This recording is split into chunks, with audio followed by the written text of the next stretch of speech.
ఈ ఫర్టిలిటీ ట్రీట్మెంట్స్లో స్పెషల్గా మనం ఐవీఎఫ్ ట్రీట్మెంట్స్లో అది చేసినప్పుడు ఎంబ్రియో గ్లో అని వింటూ ఉంటాం. సో ఈ ఎంబ్రియో గ్లో ఒక ఇంపార్టెన్స్ ఏంటి, దానివల్ల ఉపయోగం ఏంటి అనేది ఒకసారి చూద్దాం.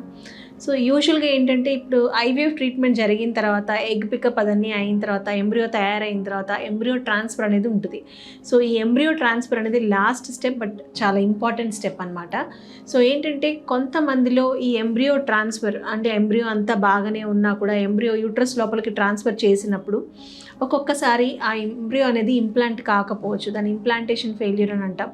సో కొంతమందిలో ఈ రికరెంట్గా ఇంప్లాంటేషన్ ఫెయిల్యూర్ జరగడము ఇవన్నీ ప్రాబ్లం ఉన్నప్పుడు ఈ సక్సెస్ రేట్స్ అనేది ఎలాగా మనము పెంచగలుగుతాము అదని రీసెర్చ్ చేసినప్పుడు కొంతమందిలో ఏంటంటే ఈ నార్మల్గా గర్భసంచి లోపల ఈ ఎంబ్రియో అతుక్కునే టైంలో కొన్ని లిక్విడ్ అంటే సొల్యూషన్ లాంటిది ఏదో ఉంటాయి. అవి ఏదైతే ఉంటాయో అవి ఎంబ్రియో అతుక్కోవడానికి హెల్ప్ అవుతాయని ఈ స్టడీస్లో గమనించారనమాట.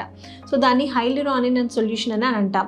సో నార్మల్గా ఇప్పుడు ఇది ఎంబ్రియో గ్లూ అన్నప్పుడు, గ్లూ అంటే నార్మల్గా మనము ఏదో స్టిక్ చేయడానికి యూజ్ చేసే గమ్ లాంటిది అని అనుకుంటాం. సో అట్లా కాదు, ఇది లిటరల్గా ఏంటంటే ఆ సొల్యూషన్ ఏదైతే మన ఎంబ్రియో అతుక్కోవడానికి హెల్ప్ అయ్యేటట్టుగా ఈ హైల్యూరానిన్ సొల్యూషన్ అని ఏదైతే ఉంటుందో దాన్ని అలాంటి దాన్ని సొల్యూషన్లో ఎంబ్రియోని పెట్టి దాన్ని మనము యూట్రస్ లోపలికి ట్రాన్స్ఫర్ చేయడం జరుగుతుందన్నమాట.